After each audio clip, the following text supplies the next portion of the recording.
Olá, pessoal! Sejam bem-vindos a mais um vídeo aqui no canal. Hoje nós vamos falar sobre função afim, certo? Como função afim é um conteúdo um pouco extenso, então a gente vai dividir aqui em vários vídeos. Então a gente vai ter uma maratona, certo? Uma sequência de vídeos de função afim. Então aproveita, se inscreve aí no canal para que você não perca nada e fique por dentro das novidades que acontecem por aqui. Eu também vou estar disponibilizando aqui na descrição do vídeo um PDF, certo? Material em apoio para que você possa ir acompanhando. Então, vamos para a nossa aula. Então, galerinha, antes de definir aqui função afim, eu vou fazer uma analogia aqui bem grosseira mesmo. Então, por exemplo, eu quero caracterizar função afim. Para ser função afim, ela tem que obedecer alguns critérios, tem que ter algumas características. É como quando eu quero caracterizar um animal. Eu quero caracterizar que aquele animal é um cachorro. O que é que faz eu ver aquele animal e saber que ele é um cachorro? É eu ter 4 patas, ter pelo, latir. Então, se ele não tiver essas características, ele não vai ser um cachorro. Então, para ser cachorro, independente da raça que seja, ele tem que obedecer algumas características mínimas. A mesma coisa que é para a função afim. Para ser função afim, tem que obedecer aqui essas características mínimas, que é essa cara daqui da função. A função tem que ser do tipo ax mais b. Professora, eu não entendi nada. O que molesta é A, o que molesta é B. Então, A, pessoal, é um número real, certo? Então, A vai ser um número que pertence aos reais, certo? E B também é um número que pertence aos reais. Só que acontece o seguinte, esse A, ele pertence aos reais, mas ele vai pertencer aos reais, ó, asterisco, ele não pode ser zero. Por que não? Porque se ele for zero, zero vezes qualquer número vai dar zero. E aí, ó, eu vou terminar anulando aqui essa minha incógnita, certo? E eu ficaria com a função que para qualquer valor de x, o valor dela seria sempre b, ou seja, seria uma função constante. Então, para ser função afim, tem que ter essa cara. A e B representam números, certo? São números reais. Eles vão estar ditos aqui na cara da sua função, mas A tem que ser reais, pertencer ao conjunto dos reais asterisco, e B tem que pertencer ao conjunto dos reais. Então, vamos aqui para alguns exemplos. Eu tenho a função f de x igual a menos x mais 1,5. Será que é função afim? É. Por quê? O meu a aqui no caso é menos 1, mas professora, eu não estou vendo, é porque a gente não precisa escrever, tá? Que é menos 1 vezes x. Deixa eu ajeitar aqui para ficar mais bonito. Eu vou escrever aqui embaixo.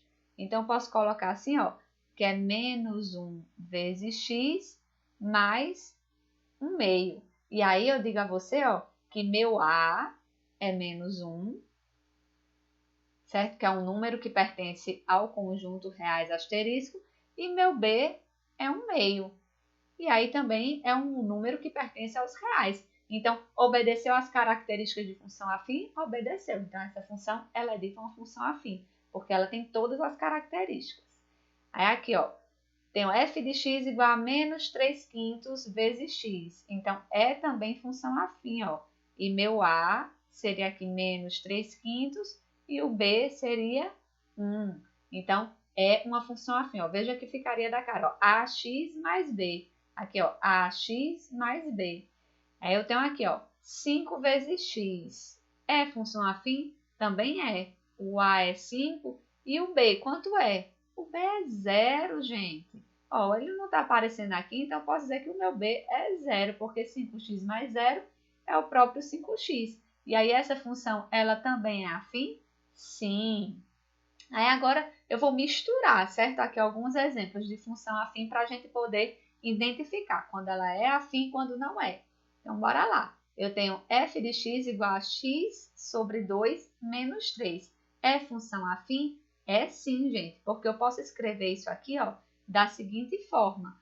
1 meio vezes x menos 3. Então, eu tenho aqui, ó, que meu A é 1 meio e meu B é menos 3. Então, ela é do tipo ax mais b, então é uma função afim. Será que aqui, ó, f de x igual a x² menos 4 é função afim? Não. Por quê? Porque para ser função afim ou função do primeiro grau, eu preciso que meu expoente ele seja 1. Lembra que tem que ser a vezes x mais b. Não é o que acontece aqui. Aqui teria um a vezes um x ao quadrado. Então, essa daqui, ó, Não é função afim. Será que essa daqui, ó, f de x igual a 3 sobre x menos 3, é função afim? Não, não, não. Porque isso aqui, ó, é 3 vezes 1 sobre x. E, ó, não é o que está dizendo aqui, que tem que ser a vezes x e não a vezes 1 sobre x. Então, essa daqui também não é função afim. F de x igual a raiz de x menos 16. É função afim? Também não, porque aqui eu tenho raiz de x, que é a mesma coisa de x elevado a 1/2, certo?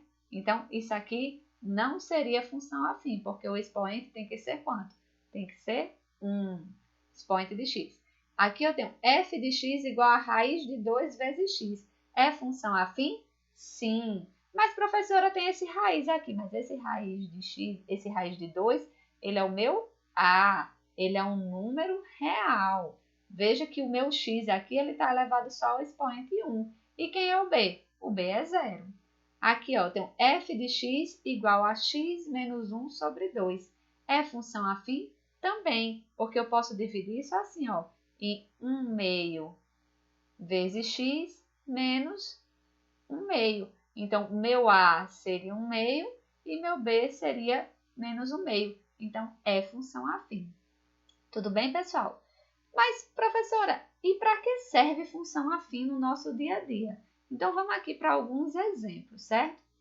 Em certa cidade, uma corrida de táxi custa R$ 4,80 a bandeirada, mais 40 centavos por quilômetro rodado.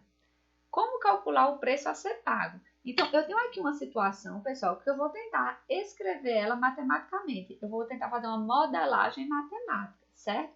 E aí a gente vai ver que isso daí vai representar uma função afim. Essa situação ela é descrita por uma função afim. Bora ver? Ó, em certa cidade, uma corrida de táxi custa R$ 4,80 a bandeirada. Então, lembra que bandeirada, certo? É aquele valor que quando a gente chama o táxi, a gente já vai pagar esse valor, que é o nosso valor fixo. Só que vai pagar mais 40 centavos por quilômetro rodado, certo? E aí quer calcular o preço pago. Então, eu tenho aí algumas incógnitas, tá, pessoal? Eu tenho que o preço a ser pago, que eu vou chamar aqui de Y, certo? É o preço a ser pago. E tem outra coisa desconhecida. Lembra, ó, 40 centavos por quilômetro rodado. Mas eu vou rodar quantos quilômetros? Não sei. Isso aqui também é uma incógnita, tá, gente? É o nosso valor desconhecido. Então, eu vou chamar aqui de X a quantidade de quilômetro rodado. E aí, enfim, vou montar aqui uma tabelinha. Eu tenho aqui X, Y, e aí vamos ver. Se eu rodar 1 quilômetro, quanto é que eu vou pagar? Eu vou pagar R$ 4,80, mais quanto? Mais 40 centavos. Que isso aqui vai dar 5,20. Se eu rodar 2 quilômetros, quanto é que eu vou pagar? Eu vou pagar R$ 4,80, mais quanto? R$ 4,80 é o valor fixo. Mas não é 40 centavos por quilômetro rodado? Se eu rodei 2 quilômetros, eu vou pagar 40 centavos mais 40 centavos, ou seja, 2 vezes 40 centavos. Isso aqui vai dar quanto? Isso aqui vai dar 5,60. Se eu rodar 3 quilômetros, quanto é que eu vou pagar? Vai ser 4,80 mais 3 vezes o quê? Os meus 40 centavos. Isso aqui vai dar R$ 6. Se eu rodar 4 quilômetros, quanto é que eu vou pagar? É o 4,80, que é sempre fixo, né? Mais 4 vezes os meus 40 centavos. Que isso aqui vai dar 6,40. Então, percebam, pessoal, que o que está mudando aqui, ó, por exemplo, eu tinha 1 vezes 40 centavos, 2, 3, 4. Então, se eu rodar X quilômetros, quanto é que eu vou pagar? Então, meu Y, que é uma variável que depende de X, então posso escrever ele assim, ó, como f de X, vai ser igual a quanto? aos 4,80 mais x vezes o quê? 40 centavos. E isso daqui é uma função afim, tá, gente? Mas, professora, não tá x mais b. Tá, gente? É porque não é comutativo, então eu posso mudar isso aqui de lugar, ó. A adição é comutativa, então eu posso escrever aqui, ó, tanto adição como multiplicação nos números reais. Então, eu posso escrever aqui como 0,40 vezes x mais 4,80. E aí eu tenho que meu valor de A é 0,40 ou 0,4 e meu valor de B é 4,80. Então, eu tenho uma função do tipo AX mais B. Então, é uma função afim, certo? É uma função de primeiro grau. Então, numa situação que ocorre no nosso dia a dia. Vamos para outro exemplo? Aí eu tenho aqui, ó. Em fevereiro, o governo da Cidade do México, que é a metrópole com uma das maiores frotas de automóveis do mundo, passou a oferecer à população bicicletas como opção de transporte, por uma anuidade de $24. Vamos destacar aqui, ó. Então, $24. O usuário tem direito a 30 minutos de uso livre por dia. O ciclista pode retirar em uma estação e devolver em qualquer outra. E se quiser estender a pedalada, paga $3 por hora extra. Então, vamos sublinhar aqui, ó, $3 por hora extra. E aí eu vou querer uma situação que descreva o valor que eu vou pagar em função das minhas horas extras, certo? Então, bora pensar aqui o seguinte. Eu não sei quantas horas extras eu vou fazer. Então, a quantidade de hora extra que eu vou fazer é minha incógnita, que aí, no caso aqui, vai ser minha variável independente. Eu vou chamar de x, quantidade de hora extra. Quantidade de hora extra, certo? E vou chamar de y o valor a pagar.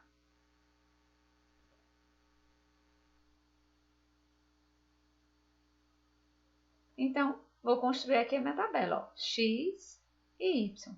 Então, se eu fizer uma hora extra, pessoal, quanto é que eu vou pagar? Eu vou pagar os $24, que é fixo, né, da anuidade aqui. Então, eu vou pagar os $24, mais o quê? Mais 1 vezes 3, porque eu fiz uma hora extra. Se eu fizer 2 horas extras, quanto é que eu vou pagar? Eu vou pagar 24, que é a minha anuidade fixa, mas não são R$3 por hora extra. Se eu fizer 2 horas extras, vai ser 2 vezes 3. E aí, ó, se eu fizer 3 horas extras, então vai ser 24 mais 3 vezes 3.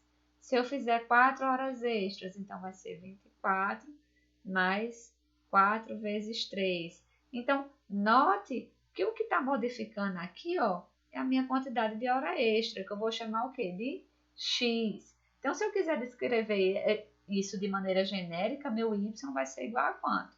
Vai ser igual a 24 mais x vezes quanto? 3. E aí eu tenho aqui, ó, o meu ax mais b, ó.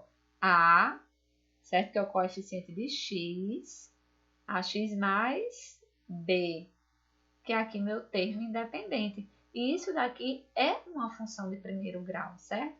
Meu A é um valor real, meu B também é um valor real. Então, satisfez as características, então tem aqui uma situação, certo, do nosso dia a dia, que foi descrita por uma função afim.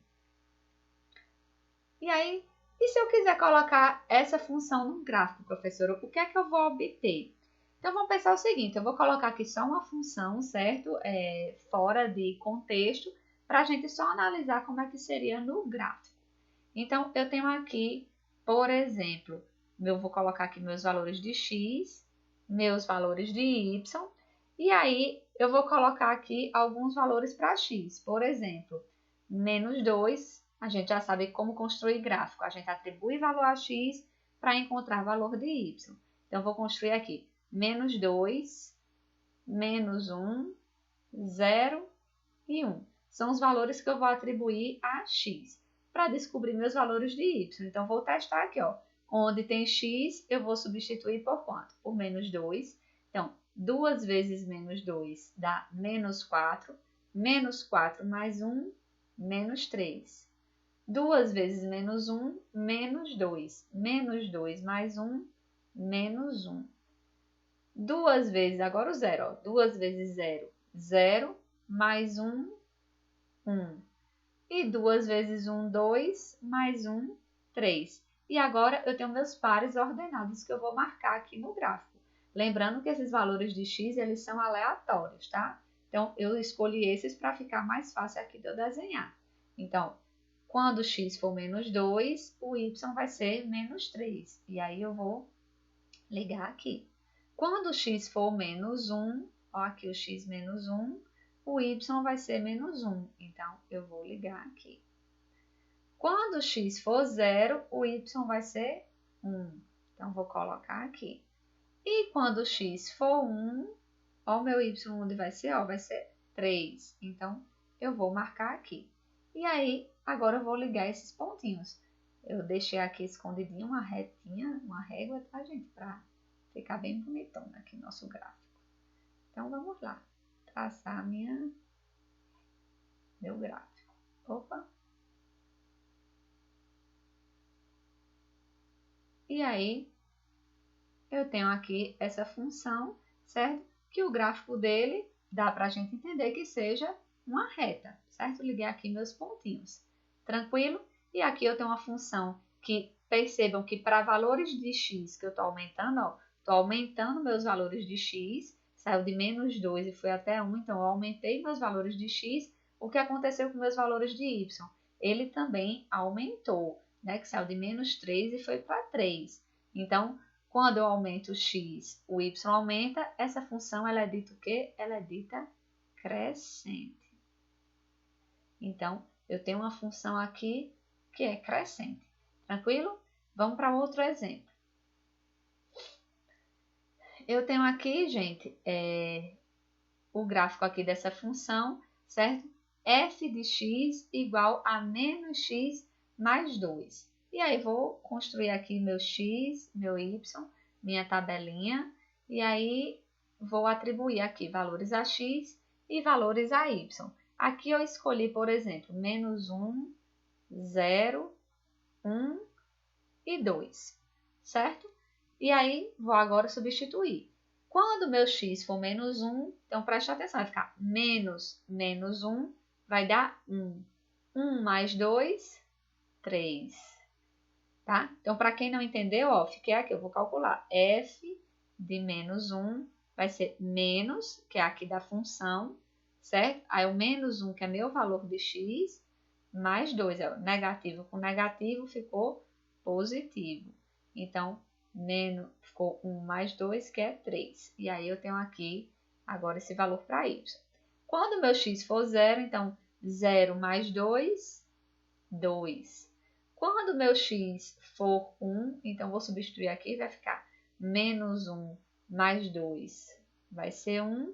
E quando meu x for 2, vai ficar menos 2 mais 2, 0. E agora eu tenho os pares ordenados, vou marcar aqui no meu gráfico, certo? Quando o x for menos 1, o y vai ser quanto? Vai ser 3. Então, vai estar aqui em cima, ó. Menos 1, 3. Quando o x for 0, o y é quanto? 2. Então, x é 0, y, 2. Marquei meu pontinho aqui.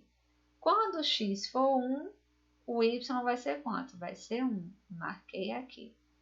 E quando o x for 2, o y vai ser 0. Então, vou marcar aqui. E aí, agora o que é que eu vou fazer?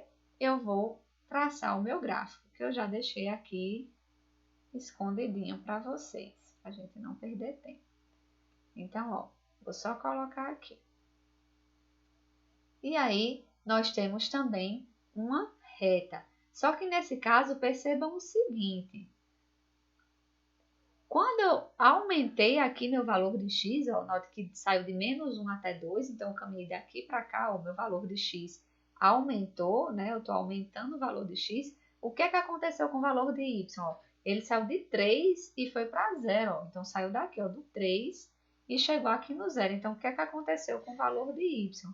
Ele diminuiu. Então, quando isso acontece, a gente vai dizer que essa função ela é o quê? Ela é decrescente, certo? E aí, bem, a gente já sabe, então, o que é uma função de primeiro grau, certo? Uma função afim, qual a característica. A gente já sabe que tipo de situações do nosso dia a dia ela se enquadra. E a gente já sabe aí que o gráfico dele é uma reta. Mas em matemática, tudo a gente tem que provar. Então, será que é uma reta mesmo? Intuitivamente, a gente está dizendo aqui que sim. Mas será que é verdade? Então, vamos aqui tentar mostrar que isso é verdade, certo? Então, eu separei aqui, né, um plano cartesiano com 3 pontos. Eu tenho aqui o ponto A, certo? Ficou um pouco apagadinho, que é x1, y1. Eu tenho o ponto B, que é o meu x2, y2. E tenho o meu ponto C, que é o ponto x3, y3.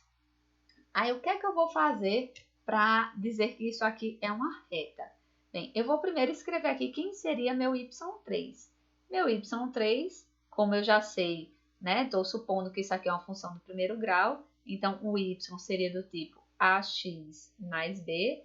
Então, o y3 seria a vezes x3 mais b. Meu y2 seria igual a x2 mais b. E meu y1 seria o a vezes x1 mais b. Aí, o que é que eu vou fazer agora, gente? Eu vou fazer a diferença, certo? Eu vou fazer y3 menos y2 e depois y2 menos y1 e ver o que é que dá. Para não ficar muito apertado, eu vou trocar aqui de slide, certo?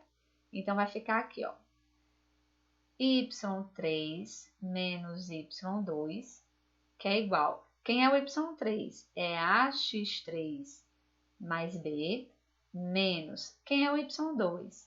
ax2 mais b.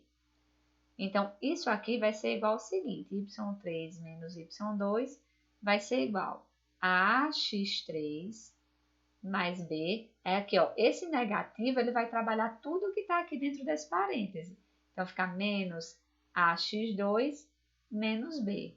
E aí, ó, b menos b é zero. Então, a gente vai ter que y3 menos y2 vai ser igual a x3 menos a x2. E aí, notem que a gente tem aqui, ó, duas coisas iguais, certo? Então, A e A. Então, eu posso colocar esse A em evidência. Então, y3 menos y2 vai ser igual a A que multiplica x3 menos x2, certo? E aí, a gente vai guardar isso aqui. E aí, eu vou fazer aqui embaixo quem seria meu y2 menos y1. Então, y2 menos y1 vai ser igual a x2 mais b menos ax1 mais b. Percebam que o procedimento aqui vai ser o mesmo, certo, pessoal? Então, eu posso adiantar aqui um pouquinho e dizer que meu y2 menos y1, certo? Usando da analogia, vai ser a que multiplica x2 menos x1. E aí, o que é que eu vou fazer agora? Eu vou pegar essa equação aqui, ó. Eu vou pegar essa equação e vou dividir por essa outra aqui, certo? Então, eu vou chamar essa daqui de 1 e essa aqui de 2. E aí, eu vou dividir um pela outra. Então, isso aqui vai ficar o seguinte: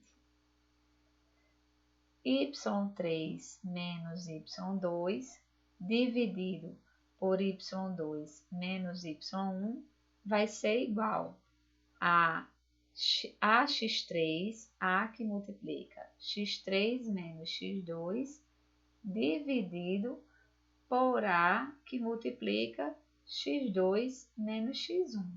E aí, gente, ó, a dividido por a é 1, certo? Então, o que é que sobrou? Sobrou isso aqui, ó, y3 menos y2 sobre y2 menos y1 vai ser igual a x3 menos x2 sobre x2 menos x1. Então, o que é que a gente tira de conclusão daqui? A gente tira de conclusão que essas diferenças aqui, elas são proporcionais, certo? E agora vamos voltar lá no gráfico para a gente ver o que é isso, o que é que isso representa no gráfico. Então, perceba o seguinte, ó, y3 menos y2 é essa distância daqui, ó, gente. É isso daqui, ó, certo? Isso daqui é meu y3 menos y2. Deixa eu ajeitar aqui. Vai ficar mais bonitinho. Então, vou colocar aqui que esse é meu y3 menos y2. É essa distância aqui, ó, porque seria o y3 menos y2 dá isso daqui. E quem é aqui meu y2 menos y1? Ó, quem é y2 menos y1? É isso daqui, ó. Certo? Então, esse aqui é meu y2 menos y1. E aí, quem seria aqui? A gente tinha lá que o x3 menos x2. x3, ó, tá aqui, ó. x3 menos x2 é essa distância daqui, ó.